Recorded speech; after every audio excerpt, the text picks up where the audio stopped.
아멘. 우리 옆 사람과 이렇게 한번 인사합시다. 잘 오셨습니다. 이렇게 한번 인사하시겠습니다. 네. 우리 지난주 요절이 히브리서 7장 19절 말씀이었는데 우리 한번 암송해 보겠습니다. 시작. 이에 더 좋은 소망이 생기니 이것으로 우리가 하나님께 가까이 가느니라. 제가 앞부분을 할 테니까 여러분은 뒷부분 하세요. 이에 더 좋은 소망이 생기니 제가 하면 여러분은 이것으로 우리가 하나님께 가느니라. 예, 가까이 가느니라. 예. 이에 더 좋은 소망이 생기니 다시 한번 하겠습니다. 이에 더 좋은 소망이 생기니 이것으로 우리가 하나님께 가까이 가느니라. 아멘. 하나님께 가까이 가시는 우리 성도님들 되시기를 축원합니다. 오늘 본문의 말씀은 우리 성도들의 정체성에 대해서 말씀을 하고 있고요. 또 우리 성도들이 어떻게 살아야 할 것인가를 이야기하고 있습니다.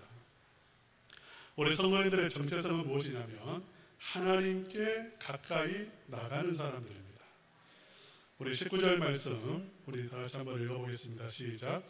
그러므로 형제들아 우리가 예수의 피를 힘입어 성소에 들어갈 담력을 얻었나니, 하나님 앞에 나아가는 성소에 들어가는 사람들인데 여기에는 담대함이 필요합니다. 담력이 필요합니다.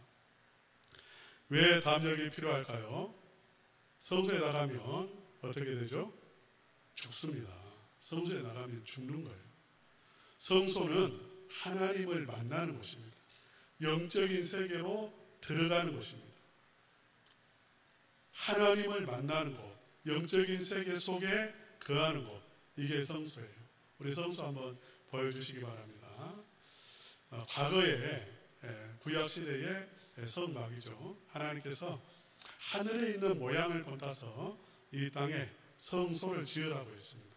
성소 보시면 울타리가 있고 울타리 안에 바깥들이 있고 그리고 성소가 있고 성소 안에 지극히 거룩한 성소라고 해서 지성소라고 불리우는 곳이 있습니다. 하나님을 만나는 곳입니다. 영적인 세계를 경험하는 곳입니다. 이곳에서. 그런데 이 성소에 우리는 들어갈 수 없습니다. 그 장막 안에 바깥 울타리 안에 바깥들 있죠. 성소 바깥들 거기에도 우리는 들어갈 수 없습니다. 저와 여러분이 만약 들어가면 어떻게 될까요? 죽습니다. 죽어요. 거기 바깥들에는 누구만 들어갈 수 있냐면 유대인들만 들어갈 수 있습니다. 그래도 남자들만 들어갈 수 있습니다. 그리고 성소 안에는 누구만 들어가냐면 제사장만 들어갈 수 있습니다. 그러니까 이스라엘 사람들도 성소 안에는 들어갈 수 없어요. 지성소 안에는 제사장도 못 들어갑니다. 여기는 캄캄해요. 그냥 빛이 없어요. 제사장이 1년에 한 번, 대제사장이 1년에 한 번 들어가는 것이 지성소입니다. 이게 무엇이냐면 막혀 있는 거예요. 하나님을 만나는 길이 막혀 있었다 그 말입니다. 그래서 만약 들어가면 일반인이 들어가면 죽임을 당하고 유대인들이라도 성소에 들어가면 죽임을 당하고 제사장이라도 지성소, 그러니까 지성소에서 하나님을 만나는데 궁극적으로 그 지성소 안에 들어가면 제사장도 죽고요.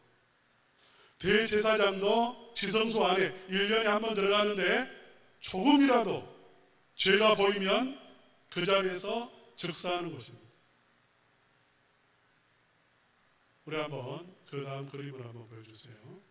그래서 여기는 여러분 이렇게 하얀 그런 사람의 형상 같기도 하고 그런데요, 천사의 형상인데 여기 날개가 위로 올려져 있는 그 휘장이 있잖아요. 이게 성소와 지성소를 가리고 있는 휘장입니다. 그러니까 이 휘장 안에는 못 들어가요. 캄캄한 곳이에요. 영적으로 완전히 지금 죽어있는 상태.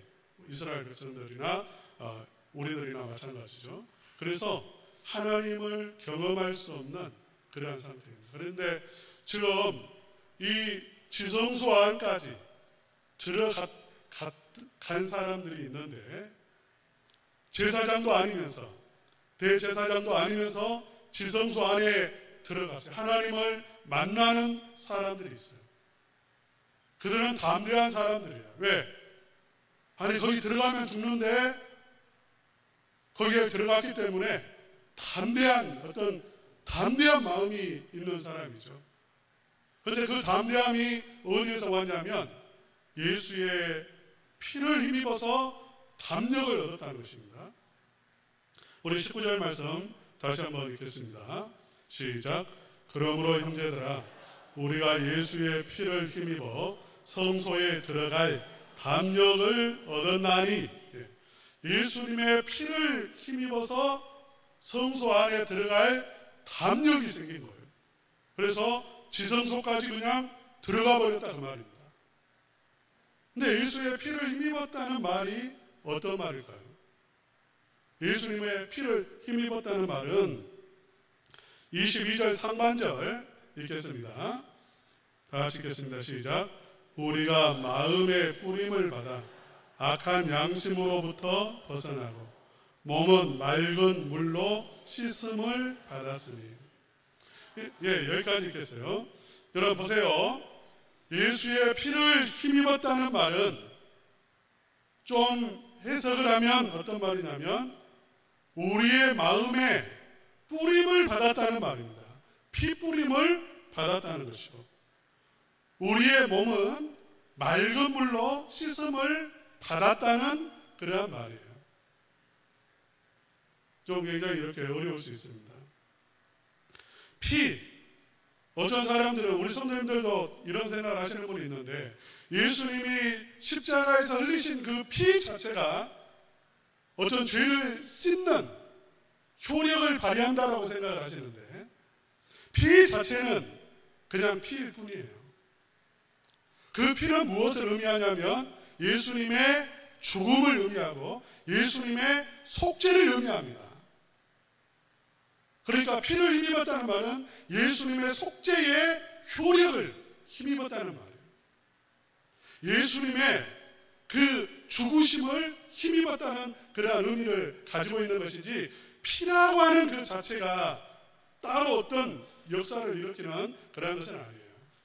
그런데 그 피는, 예수님의 피는 어떻게 해서 효력이 우리에게 주어졌냐면 내가 예수님의 피를 믿어가지고 내가 그 피를 내 몸에 이렇게 바르고 내 심령에 바르고 그렇게 해서 효력이 발생을 하는 게 아닙니다.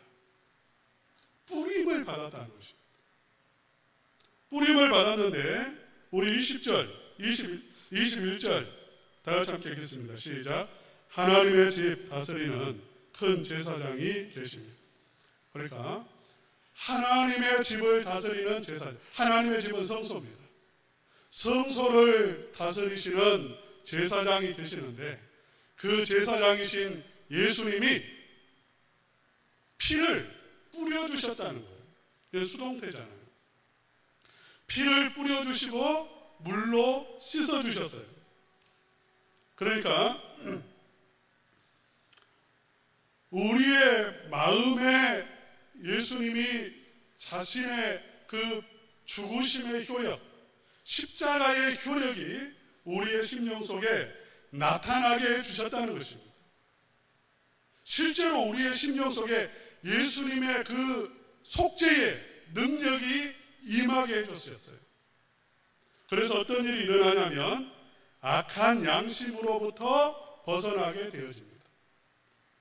이것은 이전에 히브리서의 말씀에서 구약의 제사 제도가 하지 못한 일이었죠.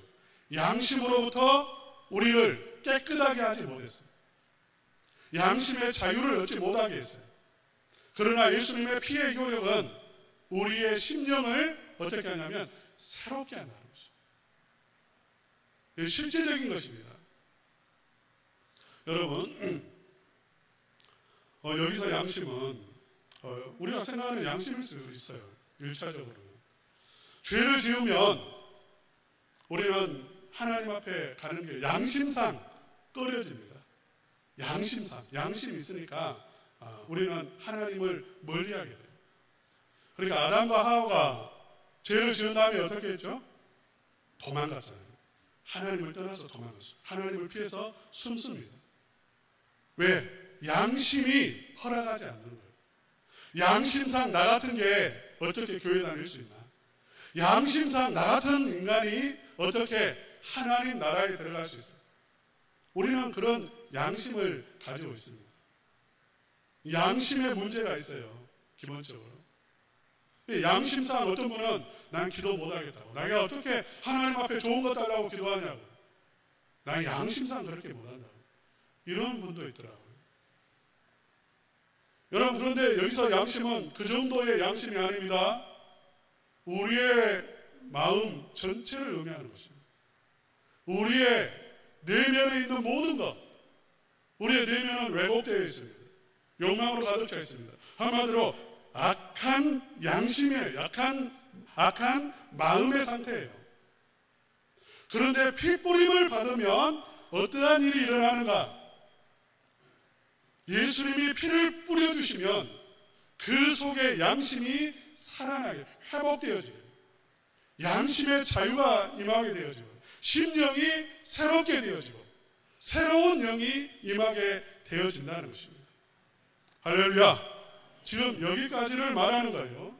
예수님이 그러니까 어떻게 하셨냐면 그 피의 공로를 힘있게 하셔서 그의 전인격을 바꾸어 주신 거예요. 아무나 들어갈 수 없어요. 담력이 아무나 생기는 게 아닙니다. 피의 효력이, 피뿌림을 받은 사람이 새 마음이 이제 주어져서 하나님을 갈망하게 되고, 담대히 유대인도 아니면서 이방인이면서 죽을 죄인이면서도 어떻게 하냐면 지성소까지 들어간다는 거죠. 그리고 몸을 씻음을 받았다고 했습니다. 맑은 물로. 이것도 성령의 역사죠. 물은 성령과 말씀을 의미하는 것입니다. 성령과 말씀으로 우리를 내적으로 새롭게 할 뿐만 아니라 외적으로도 새롭게 하셔서 지성소로 들어갈 수 있는 힘을 얻게 해주셨다는 거죠. 우리 또 20절 말씀 한번 다 같이 읽겠습니다. 20절 시작. 그 길은 우리를 위하여 휘장 가운데로 열어놓으신 새로운 살 길이요, 휘장은 곧 그의 육체니라. 아까 두 번째 그림을 한번 보여주시기 바랍니다. 두 번째 그림에서 성소에서 궁극적으로 제사장도 하나님을 만날 수 없다라고 했어요. 대제사장도 실제로는 하나님을 만나지 못하고 있어요. 지성소는 어두움에 휩싸여 있어요. 무엇이 가리고 있냐면 휘장이 가리고 있는 것이죠. 천사가 손을 들고 있는 것처럼, 날개를 펴고 위로 펴고 있는 것처럼 그 휘장이 가리고 있어서 들어가면 죽음이에요. 그런데 어떤 일이 일어나냐면 예수님이 십자가에서 죽으실 때 예수님의 숨이 끊어진 그 순간에 이 지성소 안에 있는, 이 성소 안에 있는 휘장이 위로부터 아래로 찢어졌습니다.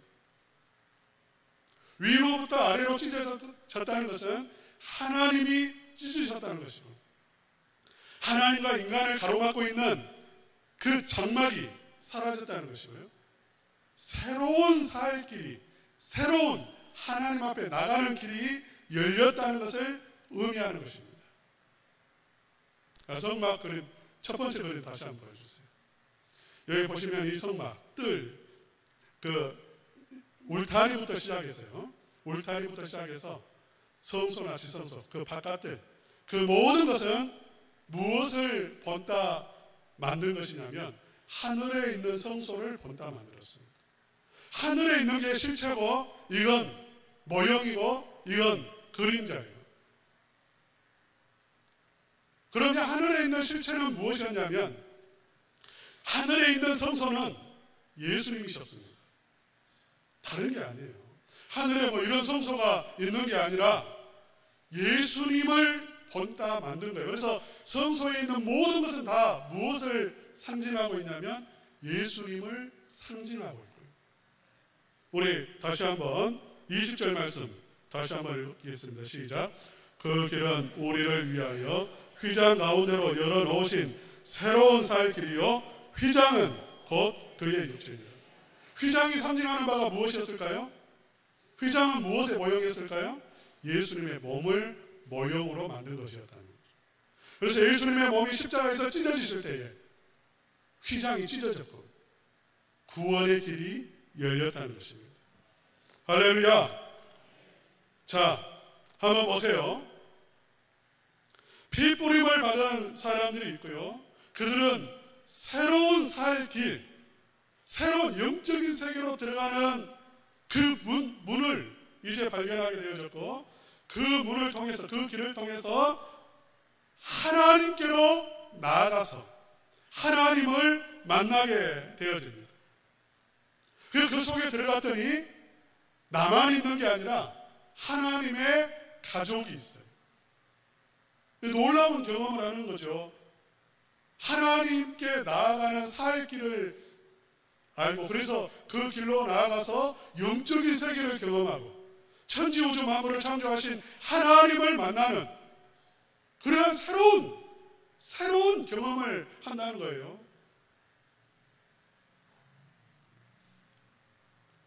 C.S. 루이스라고 하는 사람이 나니아 연대기라는 책을 썼습니다. 이 나니아 연대기에 보면 새로운 세상으로 가는 문이 있어요. 이게 구원을 상징하는데 무엇으로 상징을 했냐면 때로는 옷장으로 상징합니다. 옷장 속에 들어가면 새로운 세상으로 들어가요. 아니면 그 그림을 들여다보면 그 그림 속에서 이제 새로운 세상으로 들어가는 거죠. 여러분 이런 경험을 해봤습니까? 어떤 새로운 경험을 하는 그 길을 발견한 적이 있습니까? 저는 학생 때, 어렸을 때 저희 집에 뒤에 산이 있었는데 그 산 속에 오솔길을 따라서 혼자 이렇게 멍하니 걷다가 그 길 끝에서 무엇을 발견했냐면 야생 딸기밭을 발견했어요.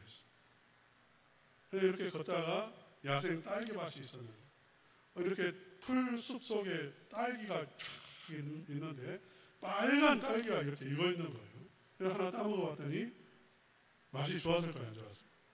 너무 좋았어요. 그 다음에 그 길을 자주 갔을까요? 안 갔을까요? 밤낮으로 다니죠. 왜? 그 길을 가면 딸기밭이 나오고 그건 주인이 없는 딸기가 그냥 막 이래 지천에 깔려 있으니까요. 그 길을 가는 거죠. 여러분 새로운 살 길이 열렸습니다. 그 길로만 들어가면 지성소에서 하나님을 만나고 영적인 세계를 경험하고 하나님의 영광을 경험합니다. 여러분 그러면 어떻게 할까요?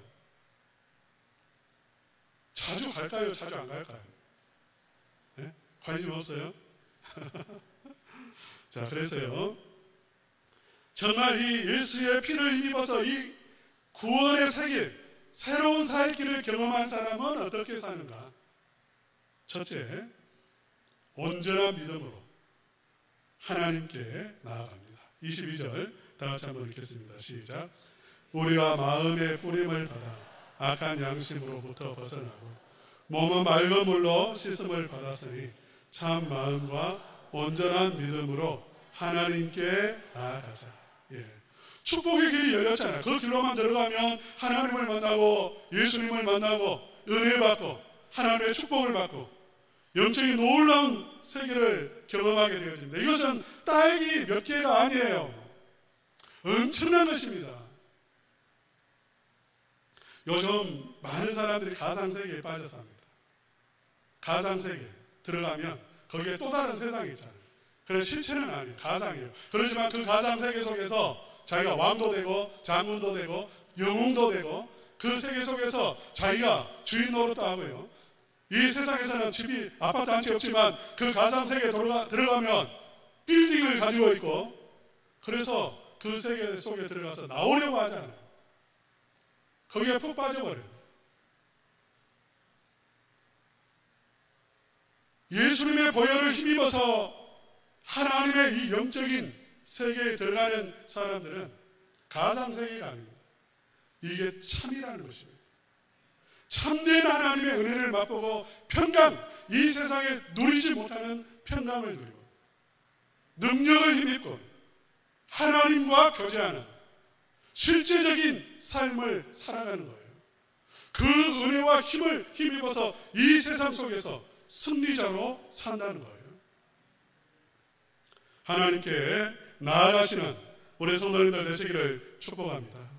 성전 뜰만 받고 가는 게 아니라요, 실제로 예수님의 피를 힘입어서 지성소로 날마다 나아가는 영적인 세계를 경험하는 우리 청담은광교회 성도님들 되시기를 바랍니다. 두 번째로는 소망을 굳게 붙잡아야 합니다.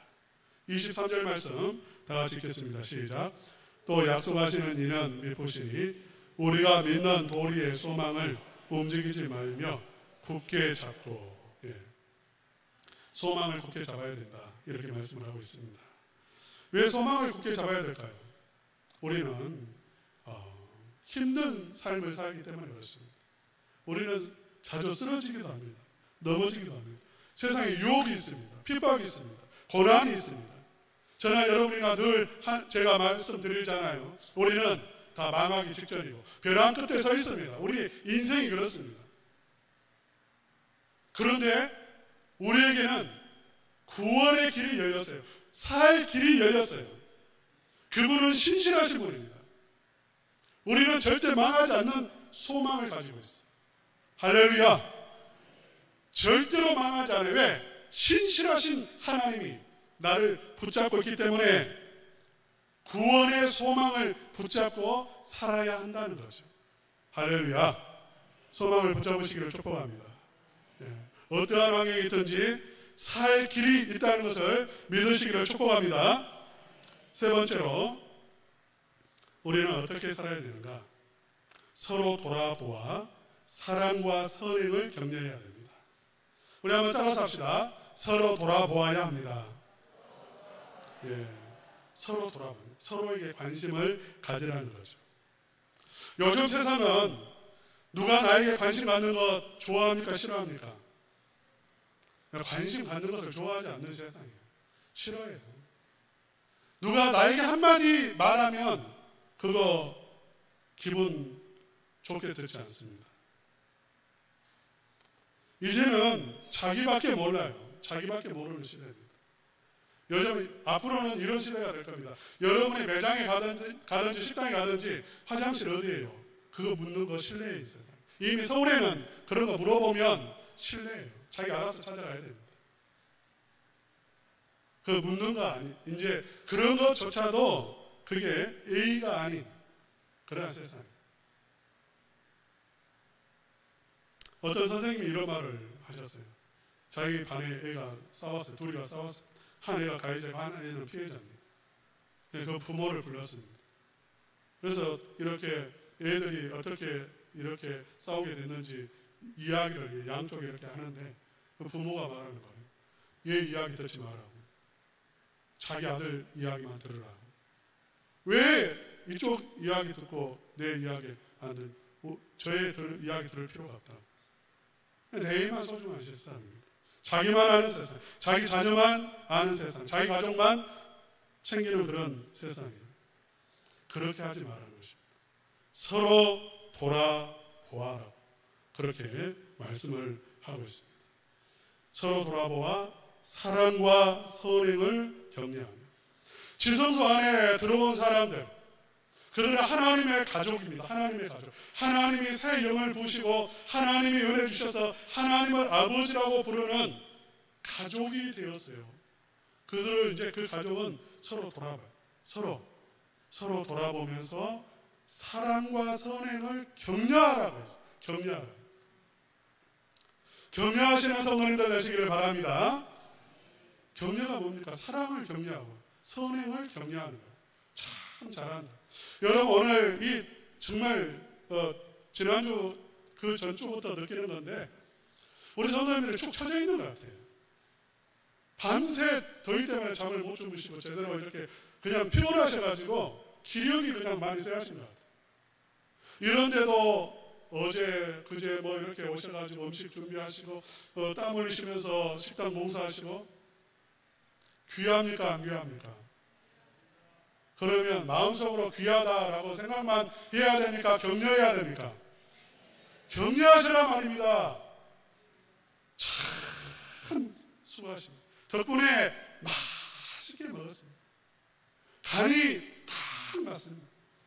귀신같이 알아맞습니다. 해야 됩니까? 안 해야 됩니까? 우리 장로님들이요 정말 깜짝 놀라시더라고요.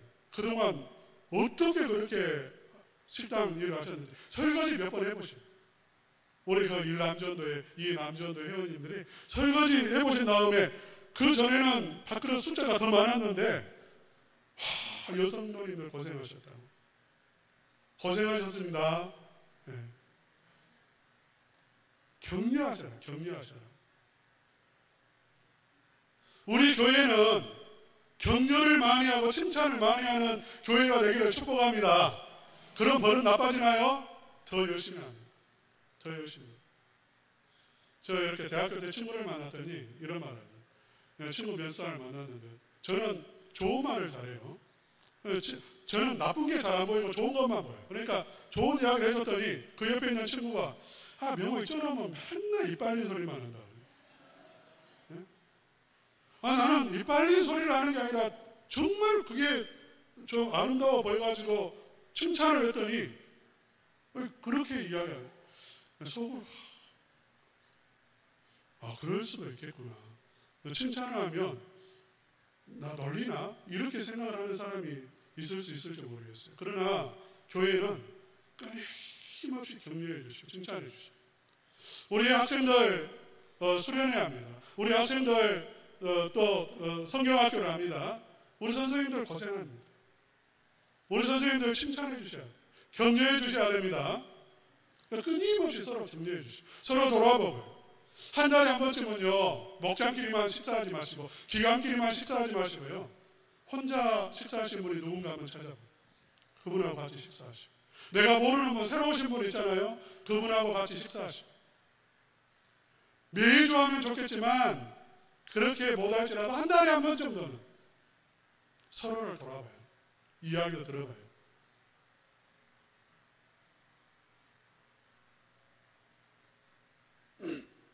우리는 어떻게 살아야 할지를 말씀을 한다고 했어요. 사실은 오늘 본문의 이 말씀은 히브리서 지금까지의 모든 요약이기도 해요. 우리는 이렇게 지성소에 들어가 하나님의 영광을 보는 새로운 살 길을 발견한 사람이고 그 길로 들어간 사람이기 때문에 우리는 끊임없이 하나님께 나아가고 그리고 서로를 돌아봐야 합니다. 이게 우리의 삶의 철저하게 결단이 되어야 되고 배어 있어야 하는 것이죠. 어떻게 살아야 되는가? 나는 예배자로 산다는 것입니다. 나는 사랑하며 산다는 거예요. 우리 마지막으로 25절 말씀 한번 읽어보겠습니다. 다 같이 시작. 모이기를 패하는 어떤 사람들의 습관과 같이 하지 말고 오직 권하여 그 날이 가까움을 볼수록 더욱 그리하자. 예배 포기하지 말라는 거죠. 하나님께 나가는 것을 포기하지 말라는 거예요. 성도와 연합을 포기하지 말라는 거예요. 이게 습관이 되기가 쉽다는 거예요. 습관이 되어버려야죠. 교회 안 가는 게 습관이 되어버렸어요. 교제 안 하는 게 습관이 되어버렸어요. 이게 한 주, 두 주 쌓이면 습관이 되고 나중에는 이게 바뀌기가 쉽지 않다는 거예요. 분명하게 우리 성도님들은 두 가지를 딱 마음에 새겨야 됩니다. 무슨 일이 있어도 나는 예배자로 산다는 거죠. 요즘 이렇게 우리 시대가 우리 학생들, 청년들도 마찬가지인데요. 무조건 공부만 합니다. 그래서 좋은 대학 가는 게 목표예요. 그 다음에 좋은 대학 가서 또 무조건 공부합니다. 좋은 곳에 취업하는 거예요. 그런데 그 다음이 없어요. 생각을 안 했어요. 내가 어떤 학생이 될 것인가를 생각을 안 해요. 내가 어떤 직장인이 될 것인가를 생각하지 않아요. 내가 어떤 삶을 살아야 할 것인가를 생각하지 않았어요. 무조건 공부했어요. 그리고 직장에 들어가면, 좋은 데 들어가면, 결혼하면 모든 게 다 이루어질 거라고 생각을 해요. 착각이었어요. 제 친구 가운데 서울대생들도 있습니다. 그들이 이렇게 말합니다. 자기 친구들 서울대 졸업하고 자기는 신학교 들어왔지만 판검사가 되기도 하고 대기업에 들어가기도 하고 고시를 쳐가지고 그 정부 기관에 고위직에 올라가기도 하고 지금쯤은 이제 상당히 올라가 있습니다. 그런데 그 친구들을 만나면 다 멍해 있다는 거예요. 무엇을 해야 될지 모르고 하는 말이 무엇을 해야 될지 모르겠어요. 공허하고 그래서 막 술 마시고 공허하니까. 사랑하는 우리 성도님들, 우리 청년들이요 요즘에는 이제 그렇게 오래 다니지도 않아요. 들어가 보니까 무엇을 나는 어떤 직장인이 되어야 할 것인가 생각이 없었으니까 들어가서 좀 해보다가 힘들면 그만둬버려요. 아니 아예 이제는 직장 들어가려고 하지도 않아요. 여러분이 직장 들어가기 전에, 직장으로 나가기 전에, 가정으로 나가기 전에, 세상으로 나가기 전에 두 가지를 결단하세요. 나는 직장에서도 예배자로 산다는 것이. 한번 따라서 합시다. 나는 예배자로 산다. 예배자로 사는 것이. 나는 사랑하며 산다는 거예요. 직장에서 사랑을 베풀고 선행을 행하고 격려하는 삶을 산다는 거죠. 이게 그리스도인의 삶인 줄로 믿습니다. 우리 성도님들, 예수님을 힘입어서 새로운 영적인 세계로 들어가서 그 놀라운 은혜를 힘입고 그리고 그 은혜를 힘입어서 정말 복된 삶을 살아가시고 그리고 그 안에서 정말 이웃을 사랑하고 선행을 행하고 사랑을 베푸는 정말 아름다운 인생을 살아가시기를 주님의 이름으로 축원합니다. 289장 찬송입니다.